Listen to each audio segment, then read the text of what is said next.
Hi guys, welcome to my channel sinus foods. ఈరోజు మన ఛానల్లో గులాబ్ జామున్ ఎలా చేయాలో చూద్దాం. ఇక్కడ నేను ఎంటీఆర్ గులాబ్ జామున్ ప్యాకెట్ తీసుకున్నాను. మీరు ఏదైనా తీసుకోవచ్చు. ఇలా మీకు కావాల్సినంత పిండి ఒక ప్లేట్లో వేసుకొని కొన్ని పాలను యాడ్ చేసుకుంటూ పిండిని కలుపుకోండి. మనం చపాతీల కోసం గోధుమ పిండిని ఏ విధంగా కలుపుకుంటామో సేమ్ అదే ప్రాసెస్లో ఈ పిండిని కలుపుకోండి. Please do subscribe my channel అండి. వీడియోస్ చూస్తున్నారు కానీ సబ్స్క్రైబ్ చేయట్లేదు, కొంచెం చేసుకోండి, మీ సపోర్ట్ కావాలి నాకు. ఈ విధంగా కొన్ని పాలను యాడ్ చేసుకుంటూ కలుపుకోండి. మనకి పాలను ఎక్కువ వేసుకుంటే పిండి అనేది లూజ్ అవుతుంది. సో కొంచెం చూసుకొని మెల్లిగా వేసుకోండి. ఇలా ఉంటే సరిపోతుంది మనకి. ఈ విధంగా కలుపుకొని ఒక 5 మినిట్స్ పక్కన ఉంచండి. 5 మినిట్స్ తర్వాత చూస్తే పిండి అనేది ఇలా మనకు మెత్తగా అవుతుందండి. ఇప్పుడు మనం గులాబ్ జామున్ చేసుకోనికి రెడీ. తర్వాత ఇలా మొత్తం ఒకసారి కలుపుకొని చిన్నగా తీసుకొని పిండిని చిన్న ఉండలుగా తీసుకొని ఒక ప్లేట్లో వేసుకోండి. ఈ విధంగా వీడియోలో చూపిస్తున్న విధంగా చేసుకోండి. మనకి గులాబ్ జామున్స్ అనేవి సాఫ్ట్గా రావాలండి, వాటి మీద క్రాక్స్ ఉండకూడదు. అలా అయితే ఆయిల్లో ఫ్రై చేసేటప్పుడు అవి ఇట్లా క్రాక్స్ రాకుండా ఉంటాయి అన్నట్టు. సో వీడియోలో చూపిస్తున్న విధంగా మెల్లిగా అటు ఇటు కలుపుకుంటూ చిన్నగా సాఫ్ట్గా చేసుకోండి. ఇలా వీడియోలో చూపిస్తున్న విధంగా ఇలా క్రాక్స్ రాకూడదండి. సో అవి రాకుండా ఉండాలంటే మెల్లిగా అటు ఇటు బాగా పిండిని ఉత్తకుండా స్లోగా చేసుకోండి. ఇలా సాఫ్ట్గా వస్తే సరిపోతుంది, బాగుంటుందండి. ఇలా చేసుకోండి. నేను వీడియోలో చూపిస్తున్నా మీకు ఏ విధంగా చేయాలో. సో ఇలా చేసుకుంటే సరిపోతుంది.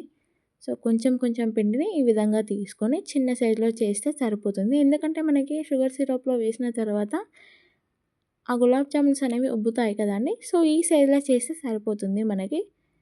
సో ఇక్కడ ఇలా ఈ విధంగా చేసుకోండి గులాబ్ జామున్స్. తర్వాత మీ దగ్గర ఉన్న పిండి మొత్తం ఇలా చిన్నగా ఉండలుగా చేసుకొని ప్లేట్లో వేసుకోండి. తర్వాత షుగర్ సిరప్ రెడీ చేసుకుందాం మనం. షుగర్ సిరప్ కోసం 1 కప్ షుగర్ వేసుకోండి. 1 కప్ షుగర్కి 2 కప్స్ వాటర్ తీసుకోండి. ఇక్కడ నేను వాటర్ యాడ్ చేస్తున్నాను. మనం గులాబ్ జామున్స్ చేయడానికి పాకం అవసరం లేదండి. నార్మల్గా షుగర్ అనేది వాటర్లో కలిసిపోతే సరిపోతుంది. ఇలా వాటర్ యాడ్ చేసుకొని మెల్లిగా వాటర్ని కలుపుకోండి. ఇలా మొత్తం షుగర్ అనేది వాటర్లో కలిసే విధంగా కలుపుకోండి. తర్వాత కొంచెం ఇలాచీ పౌడర్ యాడ్ చేయండి, టేస్ట్ అనేది బాగుంటుంది, ఫ్లేవర్ వస్తుంది. సో తర్వాత అటు ఇటు మెల్లిగా వాటర్ని కలుపుకోండి, సరిపోతుంది. తర్వాత పక్కన ఉంచండి. ఆ తర్వాత ఒక బాండి తీసుకొని అందులో ఆయిల్ యాడ్ చేసుకొని గులాబ్ జామున్ ఒక్కొక్కటిగా వేసుకొని ఫ్రై చేసుకోండి. కొంచెం వేసుకోండి, ఎందుకంటే గులాబ్ జామున్స్ అనేవి మనకు ఒక్కసారి చేయలేం కదా అన్నీ. సో లో ఫ్లేమ్లో ఉంచి ప్రాసెస్ చేసుకోండి, ఎందుకంటే గులాబ్ జామున్లు అనేవి మాడిపోతాయి. అలాగే గులాబ్ జామున్ లోపల ఉన్న పిండి కుక్ కావాలంటే స్లో ఫ్లేమ్లోనే మనం ఫ్రై చేసుకోవాలి.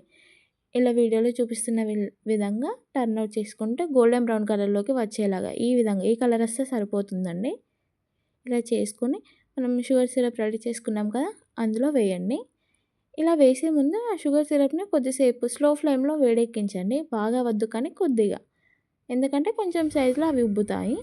ఈ విధంగా వీడియోలో చూపిస్తున్న విధంగా ఒక్కొక్కటిగా మీ దగ్గర ఉన్నది మొత్తం ఆయిల్లో వేసుకొని ఫ్రై చేసుకోండి. మెల్లిగా అటు ఇటు టర్న్ చేసుకోండి. ఈ కలర్లోకి వచ్చాక వాటిని తీసేయండి, ఆయిల్ నుండి తీసేసి షుగర్ సిరప్లో వేసుకోండి. ఈ ప్రాసెస్లో చేస్తే గులాబ్ జామున్స్ అనేవి బాగుంటాయండి, ట్రై చేయండి, మీరు నచ్చుతాయి కన్ఫామ్గా మీకు. ఇలా వాటర్ మొత్తం పైకి తేలుతాయి. చాలాసేపు పక్కన ఉంచండి. కొద్దిసేపు అయ్యాక చూస్తే మనకి గులాబ్ జామున్స్ అనేవి ఈ విధంగా ఉబ్బుతాయండి. షుగర్ సిరప్ మొత్తం వాటికి పట్టుకుంటుంది. ఇలా చాలాసేపు అయ్యాక చూస్తే ఈ విధంగా మనకి గులాబ్ జామున్స్ అనేవి ఉబ్బుతాయి, బాగుంటాయి. ట్రై చేయండి. Thanks for watching.